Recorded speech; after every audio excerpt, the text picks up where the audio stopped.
This is the story about the early days of baseball. It is the story of what it was like and how it felt to be a baseball player at the turn of the century and in the decades shortly thereafter.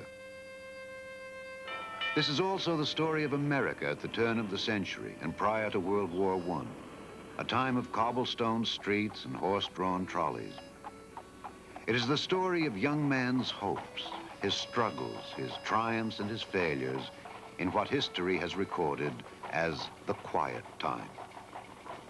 It is about the time when the fate of young men was seen as their own doing, and hard work was viewed as the pathway to success. It is about the time of carriages and hansom cabs, and the time when some men looked to the sky. It is about the time in baseball when Ty Cobb would win 12 batting championships in 13 years and had a .371 average in the one year he didn't win. It is about the time when home run champions could win the title with 6 or 10 or 19. It is about the time of John McGraw, Iron Man McGinty, and Christy Mathewson. The time of Walter Johnson, of Rube Marquardt, Tommy Leach, and Honus Wagner. All these were honored in their generation and were the glory of their times.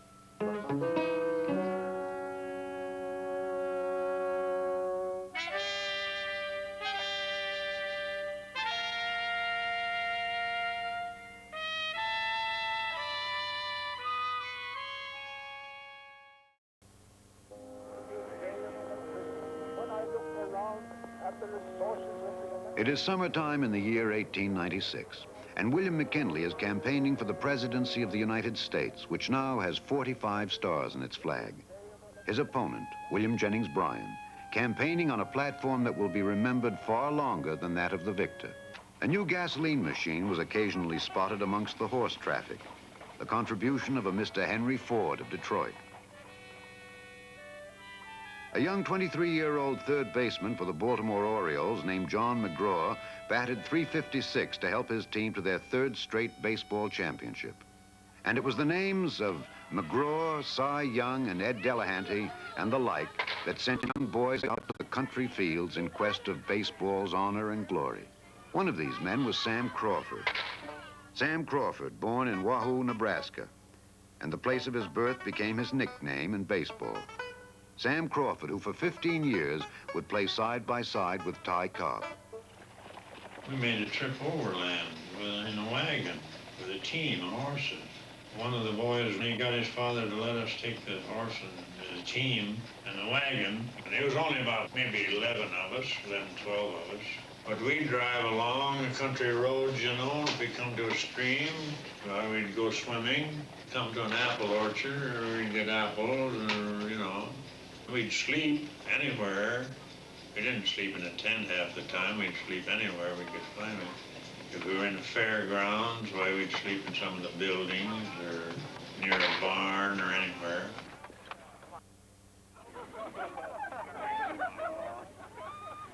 It is June 1899, and New York's popular seaside playground, Coney Island, would play host to the heavyweight battle of the decade.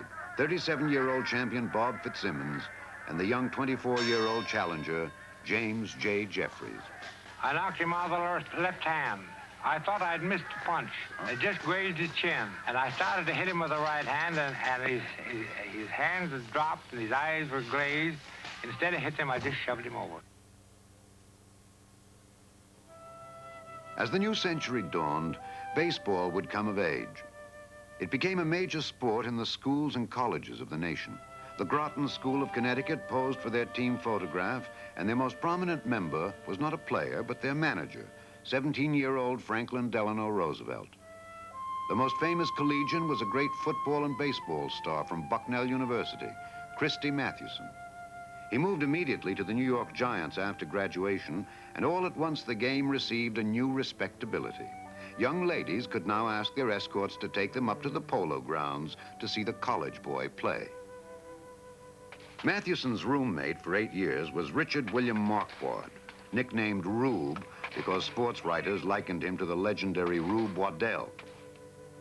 Mathewson was called Big Six because he was over 6 feet tall. He was just a great grand fella. He was a wonderful fella. Wonderful, wonderful. And he loved to gamble. If you had $1 in your pocket, he never would be satisfied till he got that dollar from you. Always carried $1,000 with him because he played crap, poker, anything at all.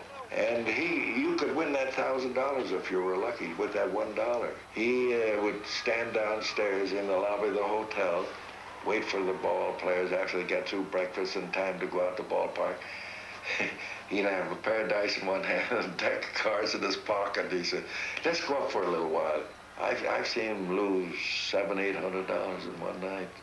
The only film of Mathewson was taken during the incredible World Series of 1905 between the Giants and the Philadelphia Athletics. Manager John McGraw chose the occasion to declare the Giants the 1904 world champions, even though they didn't win the World Series. McGraw refused to let his team play against the newly formed American League champion. McGraw was criticized by the press and the fans and by the owners of the newly formed league. But he nevertheless raised the championship flag over the old polo grounds. No one seemed to like McGraw in all baseball. No one except his players. Chief Myers. They always call him Mr. McGraw. He still held in high esteem. He fought for his ball players. You couldn't go around and say, why didn't Myers so-and-so? And he protected his ball players at all times. Oh, how he hated lies. One time there's a young ball player come around second base and he missed it. The umpire called him out. Mr. McGraw says to him, he says, what's the matter, didn't you touch that base? He says, I stepped right on it. He says, you know something? That'll cost you $100. He says, anytime that man out there said you didn't step on it, you didn't step on it. He says, you missed the base. He says, and don't lie to me. So that was McGraw. McGraw's Giants met Connie Mack's Athletics in the 1905 World Series, and the ever-flamboyant Giant manager fielded his team in black uniforms. World Series competition would never again see such an array of pitching performances. For the A's, Chief Bender, Eddie Plank, and Andy Coakley. For the Giants, Christy Mathewson and Iron Man McGinty. Mathewson won the first game 3-0, but Chief Bender came back against Iron Man McGinty to tie the series. In the final 3 games, it was Mathewson, McGinty, and then again Mathewson. All shutouts. 5 games, 5 shutouts. The Giants winning 4. Mathewson's statistics, 3 games, 3 shutouts, 27 scoreless innings, 18 strikeouts, 1 base on balls in 3 complete games. Chief Myers. Pitchers like Mathewson, I don't think he ever walked a man being wild. I don't believe he ever walked a man in his life. The only time he ever walked on anybody was expedience. This fellow was pitching too fine to him, you know, not letting him get a good ball. But there was never a time that he couldn't throw that ball over the plate.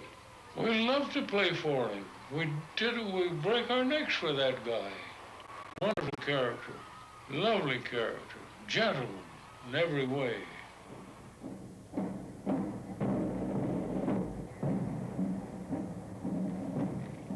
The early years of the 20th century were filled with great national tragedies.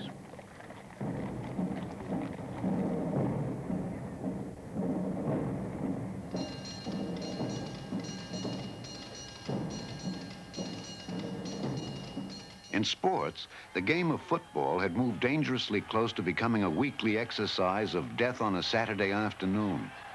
President Theodore Roosevelt led a national outcry to remove the savage brutality from the game. Baseball, too, was made up of a different breed. Men like Iron Man McGinty were capable of pitching both games of a doubleheader and winning them both. Off the field, even the stars of the game had problems when not in uniform. Chief Myers. We were just a second-class citizens. Weren't even worse. We weren't admitted to hotels, that is, first-class hotels. Why, baseball was a rowdy game. It wasn't thought of. It was just like the sailors in Boston. No sailors allowed. We were in that class. You had to have guts or you wouldn't stay there. That's all there was to that, even on your own ball team. The playing conditions were equally bad. Fred Snodgrass of the New York Giants. An umpire would throw out a new ball that went into the stand, and that the pitcher would sidestep it. It would go around the infield once or twice and come back to him about like the ace of spades, because everybody had in the infield had tobacco juice and dirt. That dark ball, believe me, was hard to see. The thing became almost dark brown black, and we kept that ball in play just as long as we could. We used to cut a hole in the center of the glove and catch the ball barehanded in that hole. Men were men in my days. They're not men anymore. They're mollycoddles. Perhaps the blueprint of what baseball was like could be found in the public image of New York Giant manager John McGraw. He was known as a vicious, spikes-flying player who could cut down men equally as well with a sharpened tongue. Rube Marquard pitched under McGraw from 1908 until 1915. Finest and the grandest man in the world to work for. He loved his players, the players loved him. He was wonderful. Although the newspaper men, they called him Muggsy, and that was the only thing he despised. Anybody called him, he didn't care who it was, he'd take a pop at him, and he couldn't make a stand. The old Polo Grounds in New York City was historically situated in Washington Heights at the bottom of Coogan's Bluff, the scene of dramatic American Revolutionary battles. It was also the scene of 29 years of John McGraw's battles. McGraw had a terrible tongue, and he played no favorites, but he was fair. Hans Lobert played under McGraw. Mordecai Brown was hooked up with Christy Mathewson. Score is 2-2 in the 11th inning, and I led off with a double. And Larry Doyle was the next batter, and he sacrificed me to third. Merkel was the next batter, and he hit a real short fly into right field, and I'm on third base. So McGraw at third base says to me, Johnny says, stay here. I says, I'm going in. I said, he's got a poor arm. He's not accurate. He says, stay here. If they'd ever had a stopwatch on me, I'd have broken all world's records running 90 feet. I stood by Jimmy Archer, and the game was over, 3-2. Sure enough, all of a sudden McGraw runs out at me, and then he ripped into me something terrific. I didn't dare say anything. Now he said, for being so smart, he said, it'll just cost you $50. So that Monday, I played a hell of a game. I had a new life or something. And I made a couple of plays that helped save the ball game against the Cubs. So when the game was over, we were in the clubhouse, and all of a sudden McGraw opens the door. He says, John, oh, real good. He says, come here, I want to see you. So I went in, and he said, now here, John. He says, for saving that ball game today and making those two great plays, here's $100.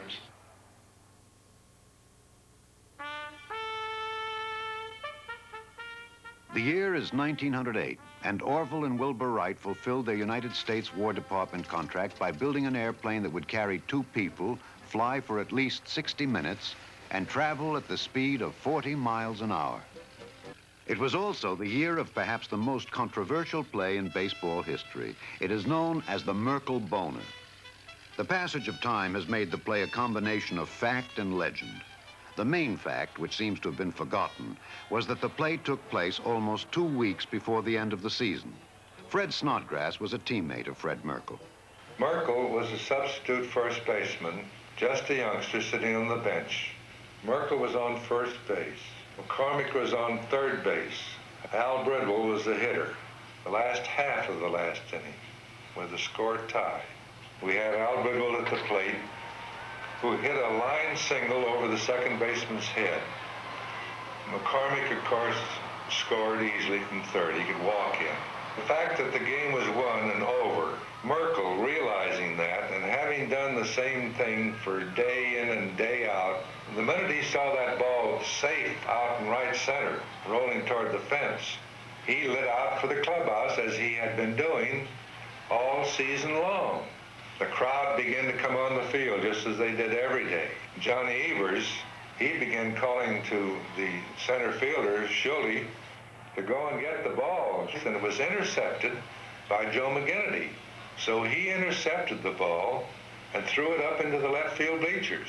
The ball never got to second base.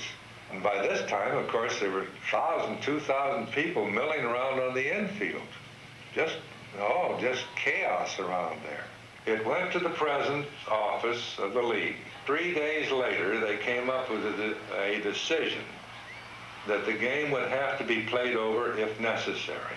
Why should Merkel have been blamed for losing that pennant when we lost a doubleheader to Cincinnati and Kovaleski pitched Tuesday, Thursday, and Saturday in Philadelphia and beat us 3 games? So we lost 5 games after the Merkel incident. A pennant was lost, but catcher Chief Myers, manager John McGraw, and the entire New York team never blamed Fred Merkel. The smartest man we had on the ball club was the bonehead, Mr. Merkel. Mr. McGraw never consulted anybody on the ball club. In the case of strategy or anything of that sort, he never asked Matty, he never asked me or anybody else on the ball team. He'd say, Fred, what do you think of that? One of the smartest men in baseball, Fred Merkel. What a misnomer. The following year, William Howard Taft would become President of the United States. He would be the first chief executive to initiate a custom that would become part of the opening of every baseball season, the throwing out of the first ball. In boxing that summer, a magnificent heavyweight specimen, 31-year-old Jack Johnson, would return from Sydney, Australia after knocking out Tommy Burns for the heavyweight title. And now he would be in training for his bout with Stanley Ketchel. My best punch was a right-hand uppercut. That's the punch that made Burns drunk and knocked him out. My great thrills was this. Anytime entering the ring that I went over in the corner to put Rosam on my feet, then I felt great. Amazingly, the bout would take place the same day as the final game of the World Series of 1909 between the Pittsburgh Pirates and the Detroit Tigers. The first and only time 2 incomparable greats met head-to-head. Ty Cobb of Detroit and Honus Wagner of Pittsburgh. Wagner was an aging 35. Cobb, a young, brash 22. When it was over, Pittsburgh was the winner for the team championship and Wagner the winner in his battle with Cobb. The Dutchman batted .333 in the series and stole 6 bases. Cobb batted .241 and was held to but 2 stolen bases. On the field, there was little to choose between the two. They both did everything well. They could run, field, and hit. Off the field, they were as dissimilar in personality as they were in age. Wagner was loved by everyone. Cobb had to look long and hard to find a friend. Wahoo Sam Crawford was Cobb's teammate from 1905 until 1917. I very seldom mention Cobb, but he never had a friend in baseball. That's a terrible thing, Play up there 20 years and never have a friend. That is not right. Too big a man, too big a star, great ball player, but not the greatest ball player in my book. I think Honus Wagner was the greatest ball player ever lived. But I mean, all-around ball player. Cobb could only play the outfield. Honus could play outfield, infield, anything. Steal bases, hit, ever throw, wonderful arm. Could do everything. Outstanding. Anybody who can do everything around there, it's always outstanding. What most people did not know was that Wagner was considered by baseball men almost the equal of Cobb as a runner and base stealer. George Gibson was the catcher for the Pirates in the World Series of 1909 and the man responsible for Cobb stealing only 2 bases. Now, you'd see the big, clumsy guy, and you wouldn't think he could run a lick. Now, he was a big, clumsy-looking ox when you'd see him. Honestly, he seemed to stride twice as far as Cobb would and faster. His legs seemed to work faster. And slide. He was very elusive on his slide, Honus was. He'd make you believe that he was going one way, and he would reverse and go the other, and he's got you. Cobb maintained throughout his career that he never purposely slid into a base with flashing spikes. One of his defenders was pitcher Joe Wood of the Boston Red Sox. Ty would cut you down. There's no doubt about that. He'd cut you down if you didn't give him a spot to go into that bag. Give me room to get in there and don't worry. But if you don't give me room, I'll cut you out to get in there. Which is common sense, isn't it? In the second game of the 1909 World Series, Cobb was on first base. Wagner was at his shortstop position, knowing that Cobb would probably attempt to steal. They eyed each other from the 100-foot distance between them. Showing his contempt, Cobb yelled down to Wagner, "Hey, Krauthead, I'm coming down on the next pitch." Cobb was true to his word. Gibson's throw to Wagner was perfect. Wagner's tag came down on the only part of Cobb that came close to the bag. The result, Cobb had 3 stitches taken in his lip and had several teeth loosened. He was also out. Davy Jones was a teammate of Cobb's during the 1909 series. Well, even Cobb, you know, Cobb could have been an awfully popular fellow. Boy, everybody despised him. His personality was rotten. Wagner was loved by everyone. A protege of Wagner's was Hans Lobert. Real fine fellow. Wouldn't harm anybody. And he was always trying to help the kids. After a doubleheader, you know what he would do? There'd be kids playing out there. He'd go out there and play with those kids. Many a time I saw him out there. Though he was disliked by practically everyone, no one doubted Cobb's courage. He flirted with injury in every game, but he always came back for more. Honus Wagner was the man who set the mold. He, too, was fearless. Rube Marquardt pitched against Wagner for 10 seasons. We were playing Pittsburgh, and Honus Wagner was playing. He slid into second base, and he slid in, and he hit that solid. He slid along about 2 feet, and that staple cut it right through his sliding pants, that deep, from his knee up to here. That's how deep that was. Players got all around him, and he lowered his pants, and everybody that was chewing tobacco, he took the chew out and patted it in. I even get my chew out of there, put it in, patted it, pulled up his pants and finished the ball game. And we had a doctor, and he put in 26 stitches from here to there. Many a second baseman would pray that his pitcher would give him half a chance by keeping Cobb close enough to first base before a steal. Try as they did, Cobb would be equal to it. Sam Jones was a pitcher for the Cleveland Indians and Boston Red Sox during the Cobb years. Everett Scott used to say, was you ever standing on a railroad track and a freight came coming down there helter-skelter? He says, that's just the way a Cobb seems coming down there. You never knew which way he was going to slide, on the left side, right side. He'd slide clear around that base and reach back and get it while you're tagging for his legs or his hips. He'd cut you if he was in the way, not necessarily, but if he just said that he was entitled to that bag. If you get cut, you get cut. The first decade of the 20th century was coming to a close, and a new form of entertainment was coming of age, the Nickelodeon.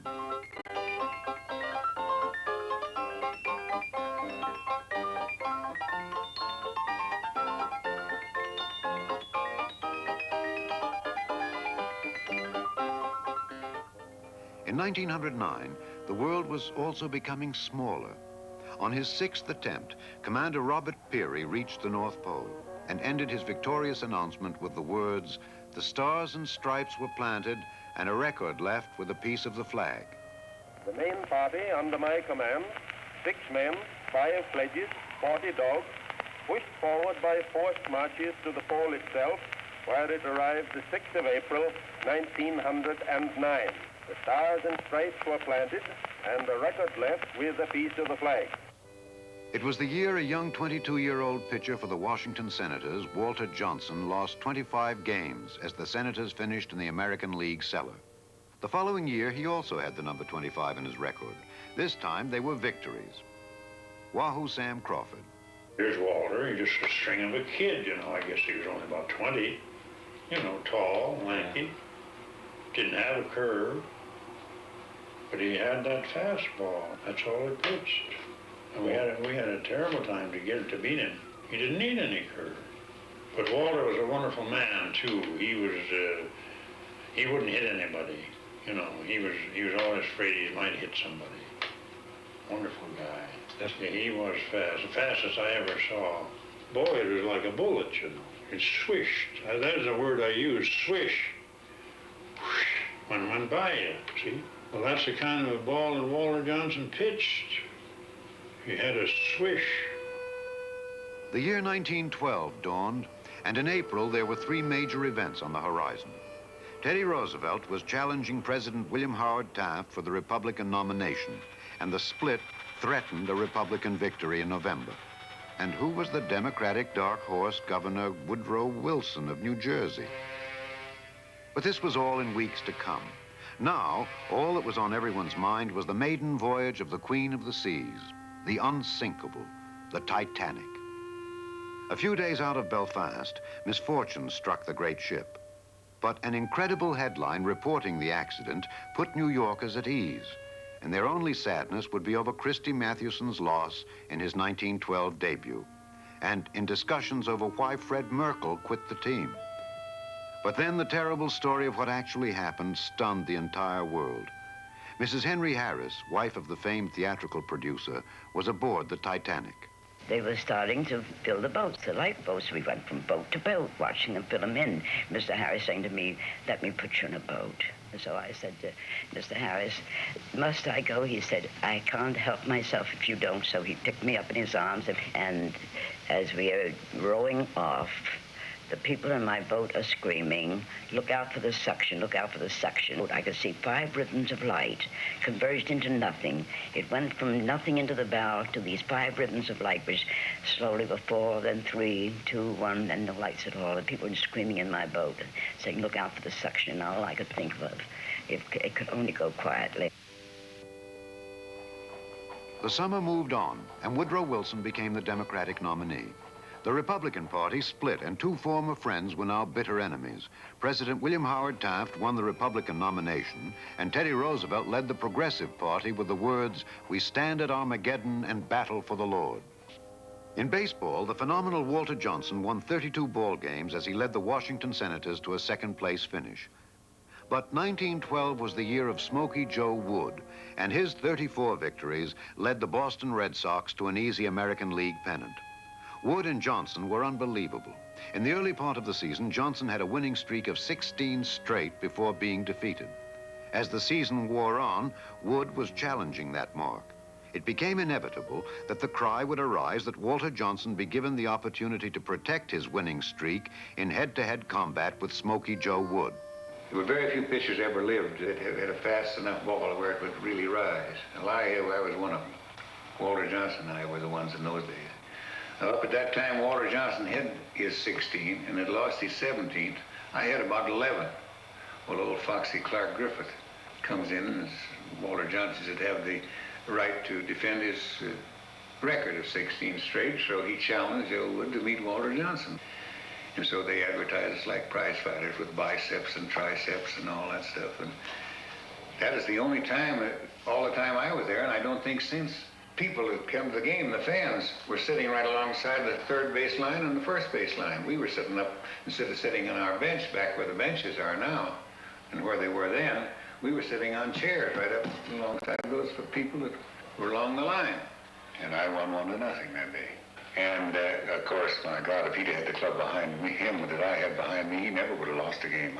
That's the unfortunate part of Walter's pitching. He had a bad club behind him all the time, and I had a good club. Walter to me, my God, he's the only pitcher that I ever hit against that I didn't know whether I swung under the ball or over the ball. I just missed it, that's all. And I don't know how. Sad Sam Jones pitched against Johnson. Oh, he was awful fast. So easy, that long arm. He had a long arm, his arm almost to his knee, hung down almost to his knees. If you could see his arms hanging down, you just realize how long they were. Smokey Joe Wood was unbeatable during the 1912 season, and his roommate Tris Speaker was considered with Ty Cobb the greatest outfielder in the game. Wood and Speaker roomed together all the years Smokey Joe was in the American League. In 1912, the roommates were phenomenal. Speaker batted .383, and Wood won 34 games. At the season's end, Walter Johnson was asked whether he was faster than Wood. Johnson smiled and said, "My friend, there's no man alive can throw harder than Joe Wood." As a pitcher, I was at the top of the heap, right along with the best, Walter and I. It's unfortunate when my arm went bad right at the peak of my career. 23 years old, and the next year I couldn't throw. Otherwise, I'd have set a record that they've been talking about yet, probably. Walter Johnson was a 20-year phenomenon. He was faster each year. Hans Lobert. I was the third hitter. The first 2 batters he hit. One guy here and another guy there broke this guy's ribs. I see 2 of them going to the hospital. And the first ball he threw at me, Jesus. We hadn't seen that kind of stuff all year, and he was wild. That's why Griffith put him in there. Wanted him to get control, and the next one. And now he's got me 2-2, and the third one he threw behind my head. I looked, and I just froze. Ever hit me to kill me. So I says, Walter, I says, there's the plate, and I says, I'm over here. I couldn't hit him with a pole. The World Series of 1912 would see the Boston Red Sox face the New York Giants, and Smokey Joe Wood and Christy Mathewson would lead their respective teams into the most unbelievable finish in baseball history. Dignitaries from all over the country came for the opening game, and New York's mayor, William Gaynor, threw out the first ball, starting another amazing win streak for Joe Wood. Wood won the opening game, defeating the Giants 4-3. He came back 3 days later to again beat the New Yorkers 3-1. He was so good that rumor had it that manager John McGraw refused to send his aces, Christy Mathewson and Rube Marquardt, against him. The Giants finally reached Wood in Boston to tie the series at 3 games apiece. Now it was Christy Mathewson's turn to again be on center stage. He had yet to win in this series. As the Red Sox came up for the last turn, he needed but 3 outs to give the Giants the championship. There was additional drama. The day before, Teddy Roosevelt had been the victim of an assassination attempt, but now he was out of danger. Mathewson got ready for the final 3 outs, but it was not to be his day. Fred Snodgrass would make an unbelievable error, just as his teammate Fred Merkle had 4 years before. I didn't lose any World Series. I never took credit for losing any World Series. This error happened in the 10th inning, the first man up in the 10th inning. I did drop that fly ball. Well, I dropped the darn thing. It was so high that this fellow ran it out and was sitting on second base before I picked it up, see. Cooper was the next hitter. He hit one over my head, and I made one of the greatest plays of that whole World Series. Caught that ball. Well, that's 1 out. Then Matty walked Yerkes with the winning run. And up comes Speaker. Speaker took a swing at that ball, and he hit a nice, easy foul fly that the crowd was quiet as a mouse. You could hear a pin drop. I can see Matty yet. Come on, Chief, come on, Chief, come on, Chief, come on, Chief, and Chief never could get there. Well, then Speaker, of course, gets a clean line drive over the first baseman's head that scores the man I put on. Puts the lander walked on third, and another long fly to right field, and the game's over, and I lose the World Series. Joe Wood was the beneficiary of that dramatic 10th inning. He was given credit for his 3rd World Series victory. Christy Mathewson's own fault if that ball was dropped. Because it was right in front of Merkle, and he kept hollering for Myers, and Myers was running all the way down the line to first base. A man coming into a ball always has the preference of taking that ball instead of one going away with the ball out there, and he's running this way, and the other fellow's coming in. Chief Myers was Mathewson's catcher and the man Matty called for to take the foul fly. In a 4-year period, 2 disastrous mishaps kept the Giants from gaining championship honors. Mr. McGraw or anybody on the club never censured Fred Snodgrass. Fred Snodgrass was another gentleman, a very fine fellow. We hold him in high esteem, and everybody on the club did. Manager John McGraw put a finish to the story in his book, My 30 Years in Baseball. Said McGraw, often I've been asked to tell what I did to Fred Snodgrass after he dropped that fly ball in the World Series. I'll tell you exactly what I did. I raised his salary $1,000. We are in the 2nd decade of the 20th century. Electric lights are commonplace, and Thomas A. Edison can reflect on the marvel he has brought the world. And where once the Indian roamed, cities began to appear. This is Chief Wolfrobe, Cheyenne. Chief Short Bull, Sioux. Chief Sharpnose, Arapaho. And as the American Indian disappeared from the plains, he appeared on the athletic fields of the country.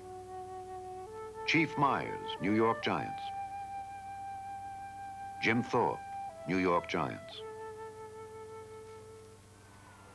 As the 1913 baseball season opened, the newly elected President Wilson threw out the first ball and proclaimed, "The great white father now calls you his brothers, not his children," in sending his greeting to the American Indian. The great white father now calls you his brothers, not his children. It gives me pleasure as President of the United States to send this greeting to you, the Indian people. 1913 was the year that perhaps the greatest all-around athlete in history, Jim Thorpe, would return from his great victories at the Olympic Games and be signed by manager McGraw to play for the New York Giants. His roommate was Chief Myers. Jim Thorpe, that was a great athlete, a wonderful athlete. Adonis, he was built like a Greek god. Gosh, I roomed with him, you know. When he came back from the Olympics, 1912, his deportment wasn't any too good ever since he come back from they took those trophies away from him. One time he come in early in the morning, woke me up. He says, you know, Chief, he says, you know, the King of Sweden gave me those trophies. And he says the guy that finished second wouldn't take them. And that broke his heart. One of Shakespeare's quoting again, the most unkindest cut of all. He never got over that. And I started him to drinking. Ed Rausch played with Jim Thorpe in the major leagues. Good ball player, but he couldn't hit right-hand pitching. He couldn't hit that curveball. I don't know, it's like everything else. It's just one of them things that he wasn't too good a hitter to start with. And he was fast in that outfield.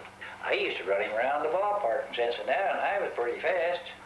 But I'd run him around the ballpark just to see him run. I said to him one day, I said, Jim, I said, anybody, when you run the Olympic Games, anybody make you run your best? Looked at me and he said, never saw anybody I couldn't look back at. The baseball players at the turn of the century were superstitious almost to the point of the ridiculous. The most superstitious of all was John McGraw. When his team defeated the Philadelphia A's in the World Series of 1905, they wore black uniforms. In 1911, they would again meet the A's, and manager McGraw, for good luck, ordered the same black uniforms to be worn. McGraw also had another ace in the hole to whammy the Athletics. Fred Snodgrass tells about the good luck charm. We were having batting practice. Out of the grandstand walks an individual, tall, lanky, in a dark suit. He said, I'd like to talk to Mr. McGraw. Mr. McGraw, he says, my name is Charles Victory Faust. And a few weeks ago, I went to a fortune teller who told me that if I would join the New York Giants and pitch for them, that they would win the pennant.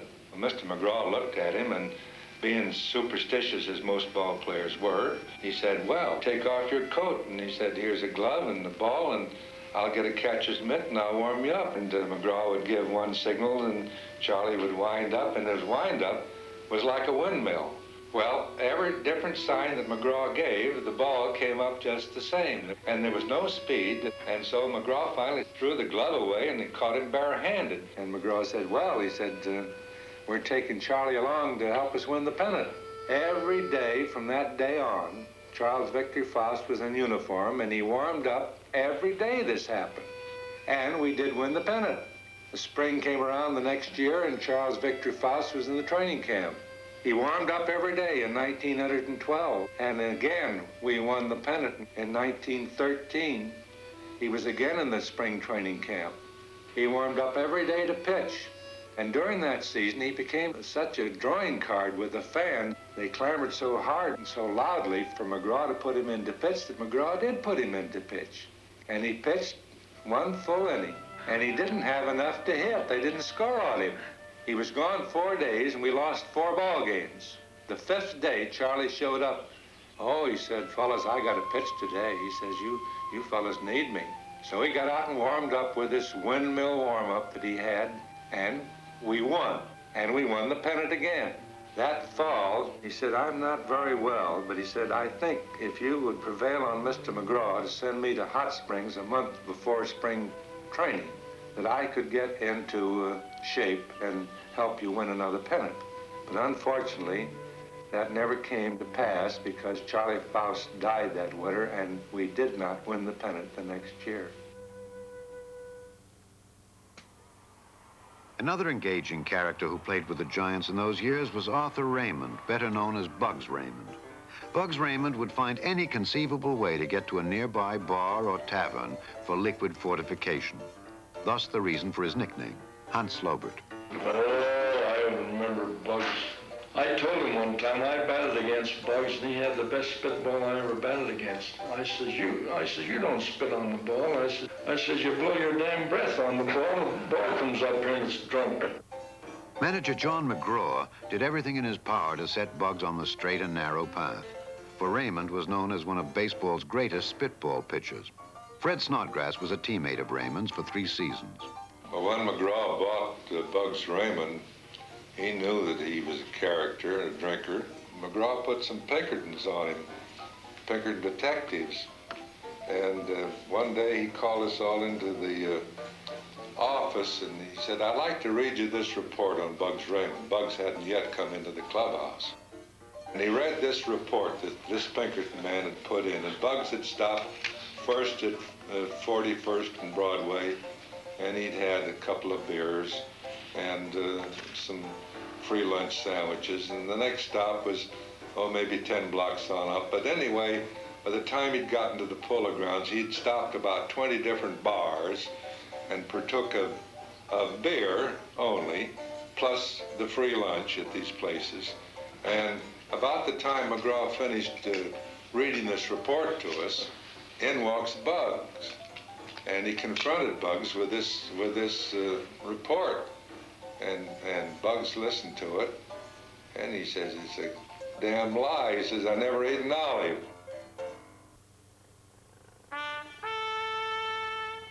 It is now 1916. In Mexico, the great revolutionary leader Pancho Villa is considered a menace to the United States, and President Wilson sends General Pershing to lead an expeditionary force to seize him. The quiet time is over. In baseball, a young pitcher fresh from St. Mary's Industrial School in Baltimore was being called the best young left-handed pitcher in the major leagues. His name, George Herman Ruth, Babe Ruth. In the 1916 season, he won 23 games. Joe Wood was his teammate. Well, he was just a big hick, a big farmer boy. He come out of this convent area. He come out of this home there in Baltimore. He never had been out at all until the year before. And he just didn't know what it was all about, that's all. He'd been in this home for years. He was the goddamnest man you ever saw in your life. That's all there was to it. When Ruth left the industrial school in 1914, he played for a time with the Baltimore team. He was taken in hand by Jack Dunn, the owner of the Baltimore Orioles. Dunn had a reputation for selecting young ball players and training them personally. Ruth and Dunn were inseparable. When he first arrived on the field with Ruth trailing behind, one of the Orioles yelled, "Here comes Dunn with his new babe." George Herman Ruth had a new name. Harry Hooper was a teammate of Ruth's. Babe Ruth, he was a most wonderfully built feller. When he came up, he weighed 198 pounds in perfect trim, slim-waisted, big broad shoulders, big biceps. Babe was a wonderful specimen. And he used to, for a number of years with the Red Sox, he never drank anything except pop. But he ate too much. He used to have a tremendous appetite.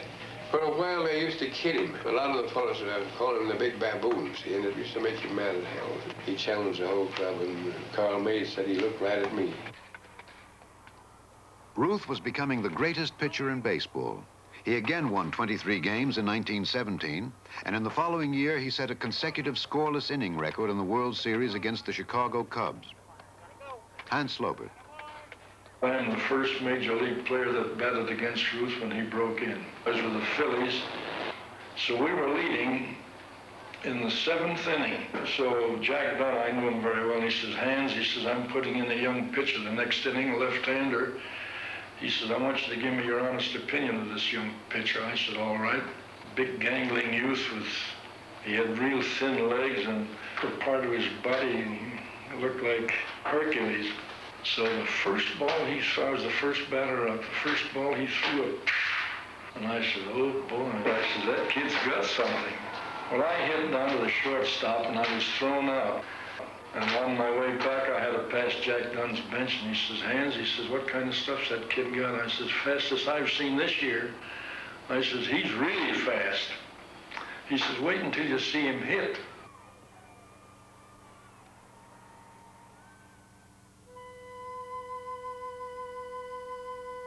So this was it. This was baseball when the 19th century ended and the 20th century began. And these were the men who played it. It is the story of a time long since gone, never to return. And what it really all adds up to, what it really all means, is that these men were pathfinders, pioneers, with courage and strength and ability, and perhaps most of all, pride. And to those who saw them, and to those who lived through their age, they were giants who walked the earth when the earth was still. All these were honored in their generation and were the glory of their times.